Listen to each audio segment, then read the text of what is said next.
बात बिहार की, जहां पर सियासी सरगर्मियों के बीच तेज प्रताप यादव ने सीएम नीतीश कुमार के बेटे निशांत कुमार को नासमझ कह दिया है। निशांत कुमार ने चुनाव में नीतीश कुमार को वोट देने की अपील की तो तेज प्रताप ने कहा कि उन्हें बिहार की जमीनी हकीकत मालूम ही नहीं है। सियासत से दूर रहने वाले निशांत कुमार बख्तियारपुर में एक कार्यक्रम में पहुंचे थे। यहाँ जब पत्रकारों ने इस साल होने वाले बिहार विधानसभा चुनाव को लेकर सवाल पूछा तो निशांत ने कहा कि लोग नीतीश कुमार को वोट करें। नए साल में चुनाव है तो बिहारवासी देशवासियों को शुभकामना दी है मैंने।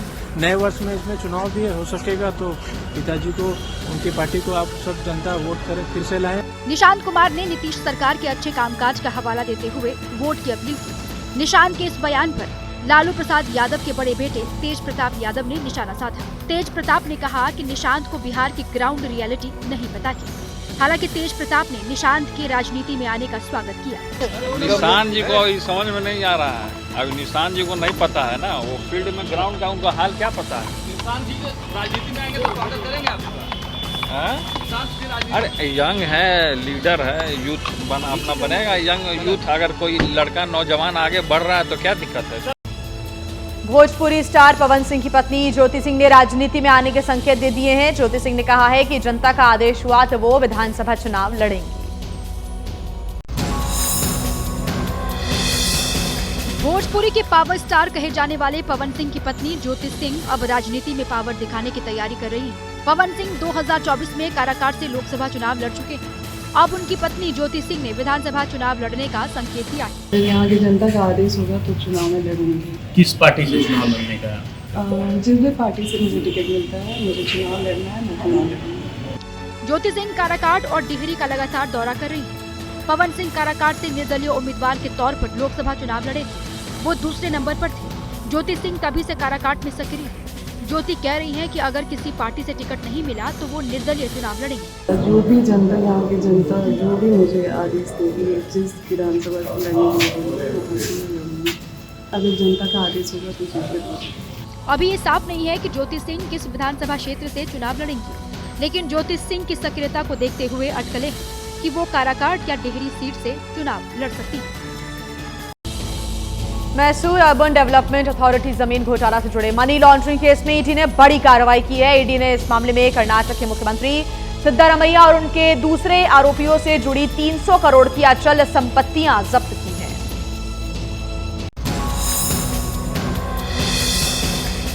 ईडी ने कर्नाटक के सीएम सिद्धारमैया और मैसूर अर्बन डेवलपमेंट अथॉरिटी जमीन घोटाला से जुड़े अन्य आरोपियों की 142 संपत्तियां जब्त की। इन संपत्तियों की बाजार में कीमत 300 करोड़ रुपए से ज्यादा है। ईडी ने कहा कि जब्त की गई संपत्तियां अलग अलग लोगों के नाम पर रजिस्टर्ड हैं। ये लोग रियल एस्टेट कारोबारी और एजेंट के तौर पर काम कर रहे हैं। मैसूर अर्बन डेवलपमेंट अथॉरिटी घोटाले की जांच में ईडी को अब तक जानकारी मिली है कि पूर्व मूडा आयुक्त डीबी नटेश ने साइट्स के अवैध आवंटन में महत्वपूर्ण भूमिका निभाई। 14 साइट्स के अलावा दूसरी साइट्स को भी मूडा ने रियल एस्टेट व्यापारियों को मुआवजे के रूप में अवैध रूप से आवंटित किया। इन साइट्स को बाद में ऊंचे दामों पर बेचा गया और भारी मात्रा में अघोषित नकदी जुटाई गई। इस धन को बाद में वैध स्रोत से प्राप्त दिखाने के लिए मनी लॉन्ड्रिंग की गई। ईडी के मुताबिक अवैध तरीके से कमाए गए पैसों को एक सहकारी समिति के माध्यम से घुमाया गया। ईडी को इस मामले की जांच में अवैध लेन देन और घूसखोरी से जुड़े दस्तावेज भी मिले। सोशल मीडिया पर समाजवादी पार्टी की चर्चित सांसद प्रिया सरोज और क्रिकेटर रिंकू सिंह की सगाई की खबरें वायरल हैं। हालांकि एबीपी न्यूज से बातचीत में प्रिया सरोज के पिता तूफानी सरोज ने कहा कि अभी सगाई नहीं हुई है। तूफानी सरोज ने यह भी कहा कि रिंकू सिंह के घर से रिश्ते का प्रस्ताव आया था। सोशल मीडिया पर मछली शहर से समाजवादी पार्टी की सांसद प्रिया सरोज और भारतीय क्रिकेट टीम के स्टार खिलाड़ी रिंकू सिंह से सगाई वायरल हो गई। एक्स पर लोग दोनों की तस्वीरें पोस्ट कर बधाई देने लगे। सोशल मीडिया पर एक्टिव अधिकतर लोग इस खबर को लेकर दिलचस्पी दिखा रहे थे। सब लोग बधाई तो दे रहे थे, लेकिन खबर सच है या नहीं इसे लेकर असमंजस बना हुआ था। ऐसे में एबीपी न्यूज ने प्रिया सरोज के पिता और पूर्व सांसद तूफानी सरोज से बात की। उन्होंने बताया कि रिंकू सिंह के घर से प्रिया के रिश्ते की बात आई है। अभी इस प्रस्ताव पर विचार चल रहा है। शादी का मामला है, इसलिए अभी बहुत कुछ सोच समझकर फैसला लेना होगा, लेकिन अभी दोनों के एंगेजमेंट की खबर सही नहीं। सोशल मीडिया पर चल रही खबरों के बीच प्रिया सरोज ने एक्स पर तस्वीर शेयर की। और तस्वीरों के साथ लिखा कि वो तिरुवनंतपुरम में एक कार्यक्रम में है। 25 साल की युवा सांसद प्रिया सरोज सुप्रीम कोर्ट में वकील रही है। साल 2024 के लोकसभा चुनाव में उन्होंने मछली शहर से बीजेपी के दिग्गज नेता बीपी सरोज को हराया था। आइए खबरों में आगे बढ़ते हैं। कंगना रनौत की फिल्म इमरजेंसी का पंजाब में विरोध हो रहा है। कंगना की फिल्म के विरोध में कई शहरों में प्रदर्शन भी हुआ। विरोध के कारण फिल्म के शो को रद्द कर दिया गया। आरोप है कि फिल्म में सिख समुदाय और उनके पात्रों को आपत्तिजनक तरीके से पेश किया गया।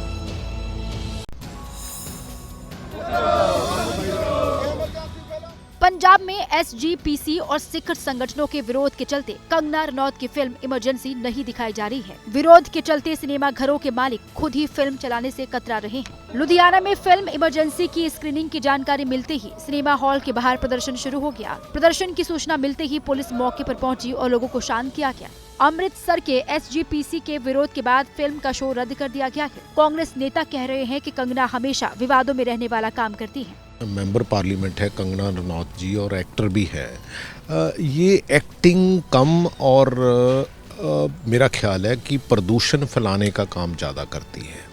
इसी बीच केंद्रीय मंत्री चिराग पासवान ने कहा कि फिल्म का विरोध सही नहीं है। आप देखें, अगर उसके बाद अगर आपको लगता है कि इसमें कुछ सही नहीं है, फिल्म मैंने भी नहीं देखी, पर हाँ मैं ये मानता हूँ कि जब कोई फिल्मकार फिल्म बनाता है तो उसको एक बार देखना ज़रूर चाहिए और उसके बाद अगर आपका कोई एतराज़ है तो ज़रूर आप अपना आक्रोश। पेरिस ओलंपिक में 2 पदक जीतने वाली निशानेबाज मनु भाकर और विश्व शतरंज चैंपियनशिप के विजेता डी गुकेश समेत 4 खिलाड़ियों को खेल रत्न पुरस्कार से सम्मानित किया गया।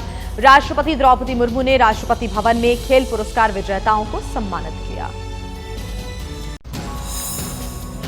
राष्ट्रपति द्रौपदी मुर्मू ने सबसे पहले भारतीय ग्रैंड मास्टर डी गुकेश को मेजर ध्यानचंद खेल रत्न पुरस्कार से सम्मानित किया। मेजर ध्यानचंद खेल रत्न पुरस्कार प्रदान किया जाता है। ओलंपिक में डबल मेडल जीतने वाली shooter Manu Bhaker, hockey team के कप्तान हरमनप्रीत सिंह और पैरा एथलीट प्रवीण कुमार को मेजर ध्यानचंद खेल रत्न पुरस्कार से सम्मानित किया गया। Khel Ratna is one of the highest, most prestigious award of the country, and definitely it's an honor to receive the prestigious award. Paris Paralympic में जेवलिन का गोल्ड जीतने वाले नवदीप समेत 34 खिलाड़ियों को अर्जुन अवार्ड दिया गया। इनमें 17 पैरा एथलीट हैं, जबकि 2 अवार्ड लाइफ टाइम अचीवमेंट के लिए दिए गए। 5 कोच को द्रोणाचार्य अवार्ड से सम्मानित किया गया। काफ़ी खुशी महसूस हो रही है। अर्जुन अवार्ड मिला सर, काफ़ी अच्छा लग रहा है, बेहतर लग रहा है सर। और जो भी इस जर्नी में साथ रहा है, मैं सबको ये अवार्ड समर्पित करूँ।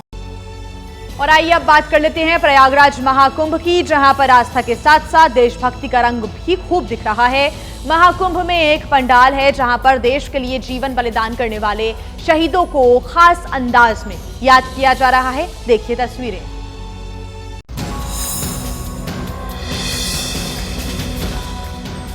महाकुंभ के सेक्टर 18 का ये पंडाल पूरी तरह शहीदों और उनके परिवार वालों को समर्पित किया गया है। पंडाल में धर्म ध्वजा की जगह तिरंगा लहराता हुआ नजर आता है। पूरे पंडाल में मुंबई के 26/11 के साथ ही पुलवामा और करगिल युद्ध समेत दूसरे शहीदों की तस्वीरें लगाई गई है। शहीदों की आत्मा की शांति के लिए 108 कुंडों की यज्ञशाला बनवाई गई है। यहाँ शहीदों के परिवार को बुलाकर उनका सम्मान भी किया जाएगा।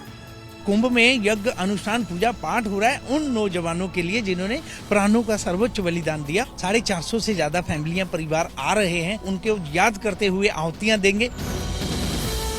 ये पंडाल जम्मू कश्मीर के बालक योगेश्वर दास जी महाराज का है। यहाँ भजन के बजाय पूरे वक्त देशभक्ति वाले गीत बजते हैं। पंडाल की औपचारिक शुरुआत 3 से 4 दिन के बाद होगी, लेकिन इस पंडाल को देखने के लिए रोजाना सैकड़ों की तादाद में श्रद्धालु आ रहे हैं। उन लोगों के लिए ऐसा काम करना, ऐसे यज्ञ करना, ये अनूठा कार्य है।